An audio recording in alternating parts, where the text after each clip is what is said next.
لله رب العالمين والصلاة والسلام على سيد الأنبياء والمرسلين وعلى آله الطاهرين المطهرين. أما بعد، فقد قال النبي صلى الله عليه وسلم: أدبوا أولادكم على 3 خصال: حب نبيكم وحب أهل بيته وتلاوة القرآن، أو كما قال رسول الله صلی اللہ علیہ وسلم. محترم صدر جلسہ، حضرات علماء کرام اور دور دراز سے آئے ہوئے ہمارے معزز بزرگوں اور عزیز دوستوں،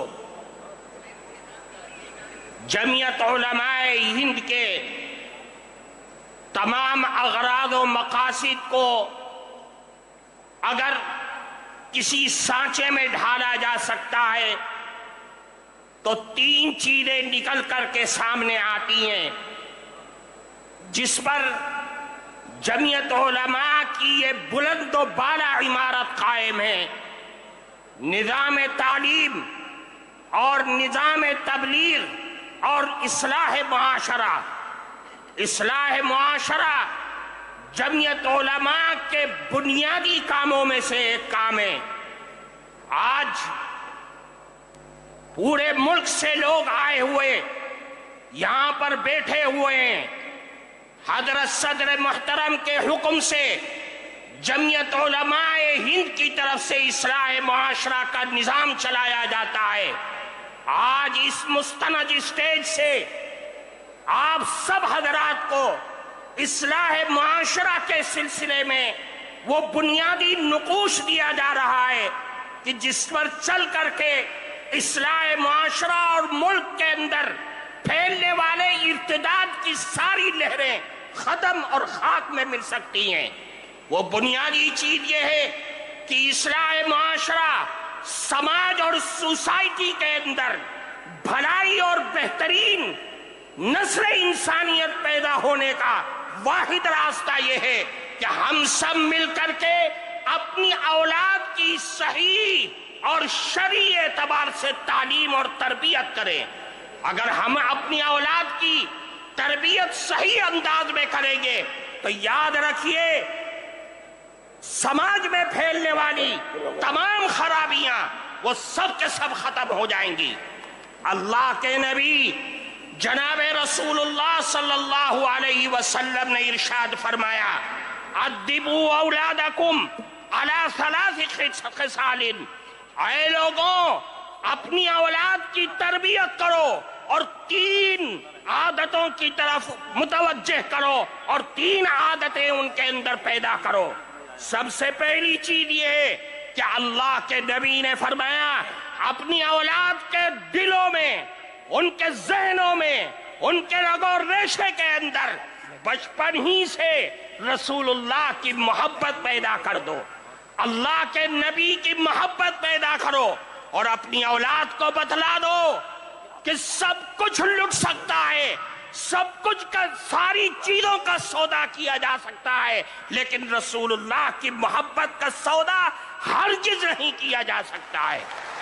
اللہ کے نبی کی محبت، اور یہ بچوں کے دل و دماغ میں اس چیز کو بٹھا دو کہ رسول اللہ کی محبت ہمارے ایمان کی معراج ہے، کمال ایمان کا مدار رسول اللہ کی محبت پر ہے. میرے بھائیوں، اللہ کی نبی کی محبت دنیا اور آخرت کی دولت ہے. میں آپ کے سامنے ایک اللہ کے نبی کی حدیث پیش کرتا ہوں. ترمذی شریف کے اندر روایت ہے، ایک گاؤں کے ایک صحابی اللہ کے نبی کے پاس آئے اور فرمایا: اے اللہ کے نبی، متی الساعہ، قیامت کب آئے گی؟ حدیث میں ہے کہ اللہ کے نبی نماز کے لیے جا رہے تھے، کوئی جواب نہیں دیا. نماز پڑھائی، سلام پھیرا اور پلٹ گئے. فرمایا: من السائل، کون ہے سوال کرنے والا جو یہ سوال کر رہا تھا کہ قیامت کب آئے گی؟ صحابی کھڑے ہو گئے اور عرض کیا، اے اللہ کے نبی، میں نے سوال کیا تھا کہ قیامت کب آئے گی؟ اللہ کے نبی نے پلٹ کر کے ان سے سوال کیا کہ یہ بتلاؤ کہ ما عادت لہا، تم نے قیامت کے لیے تیاری کیا کر رکھی ہے؟ وہ صحابی تھے، صحابی کے جو دل میں ہوتا ہے وہی زبان پر ہوتا ہے۔ صحابی نے کہا، اے اللہ کے نبی، ما عادت لہا لا کبیر صلاۃ ولا صوم الا انی احب اللہ ورسولہ۔ اے اللہ کے نبی، میرے پاس کوئی نمازوں کا پٹارا نہیں ہے، روزوں کا انبار نہیں ہے، لیکن ایک دولت میرے دل میں بس رہی ہے کہ میں اللہ اور اس کے نبی سے بے پناہ محبت کرتا ہوں۔ اللہ کے نبی نے فرمایا، اے لوگوں، یہ اللہ کے نبی کا جواب لے کر کے یہاں سے جانا۔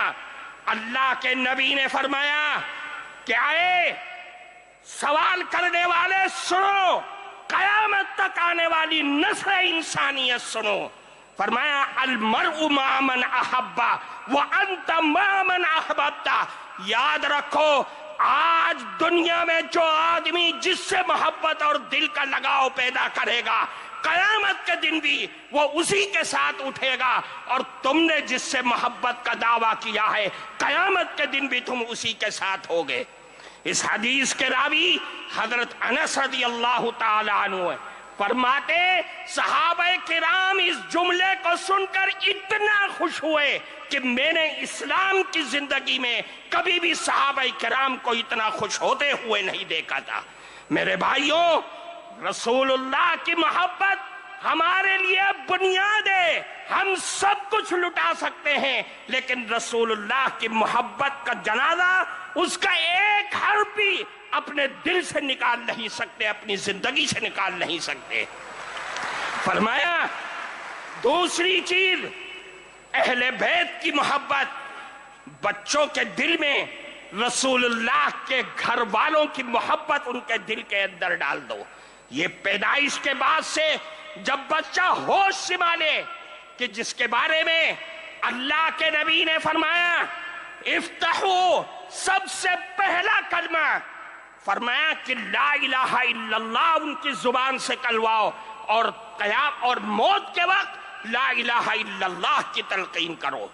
پھر فرمایا آخری چیز، وہ تلاوت القرآن الکریم، قرآن کریم کی تلاوت، قرآن کریم کے الفاظ سے محبت، قرآن کے حلال کو حلال اور قرآن کے حرام کو حرام اپنے بچوں کی زندگی کے اندر بھر دو کہ میرا قرآن، میرا اللہ مجھے یہ کہتا ہے، مجھے اس بات کی دعوت دیتا ہے۔ میرے بھائیوں، قرآن ہماری زندگی کا دستور ہے، قرآن ہمارا آئین ہے، آئین شریعت ہے۔ قرآن کو لازم پکڑنا ہوگا۔ یہ جمعیت علماء کے اسٹیج سے آپ کو دعوت دی جا رہی ہے۔ اللہ کے نبی نے فرمایا، الا انہا ستکون فتنہ، اے لوگوں آگاہ ہو جاؤ، فتنے آئیں گے، آزمائشیں آئیں گی، بلائیں آئیں گی، دنیا کی بھی آئیں گی اور آسمانی بھی آئیں گی۔ صحابہ کے کلیجے ہل گئے۔ فرمایا، اے اللہ کے نبی، مل مخرج منہا یا رسول اللہ، ان فتنوں سے نکلنے کا راستہ کیا ہوگا؟ اللہ کے نبی نے فرمایا کہ قرآن ہے، قرآن ہے۔ کیوں؟ فیہ نبأ من کان قبلکم وخبر ما بعدکم وحکم ما بینکم۔ یہ قرآن ہے جس میں تمہارے پچھلے لوگوں کے حالات کی بھی اطلاع ہے، تمہارے بعد میں آنے والے لوگوں کی بھی خبر ہے، اور تمہارے جھگڑوں کا فیصلہ بھی اسی قرآن میں موجود ہے۔ اس لیے میرے بھائیوں، قرآن پکڑو، حالات کو سدھارو۔ یہ مسائل، یہ الجھنیں، یہ پریشانیاں، یہ ہمارے آفتوں اور مصیبتوں کی وجہ سے آ رہی ہے۔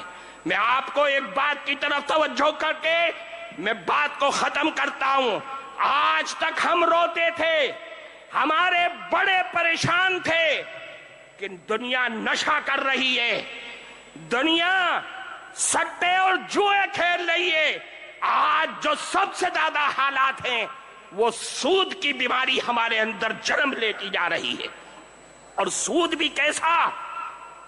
بینک کا سود نہیں، ساہوکاروں کا سود نہیں، بنیاؤں کا سود نہیں، وہ بندھن بینک، وہ جگہ جگہ گاؤں اور دیہاتوں میں جہاں سود اور قرض دینے والے وہ چور بیٹھے ہوئے ہیں جو صرف عورتوں کی آئی ڈی پر عورتوں کو ہی دیتے ہیں، ان کے نمائندے عورتیں ہیں۔ ہمارے مرد گھروں میں بیٹھے ہوئے سو رہے ہیں۔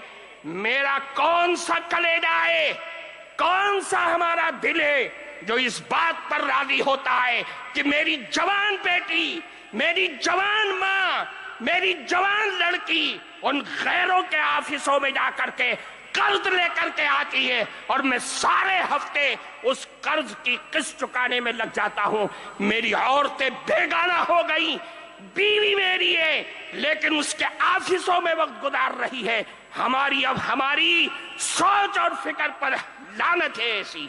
اس لیے میرے بھائیوں، سوچو اور سود سے نکل کر کے باہر آؤ۔ اصلاح معاشرہ کو ہر گاؤں، ہر گلی، ہر مسجد کے حلقے میں اس کو پروان چڑھاؤ تاکہ میری قوم ان لعنتوں سے باہر آ سکے۔ وآخر دعوانا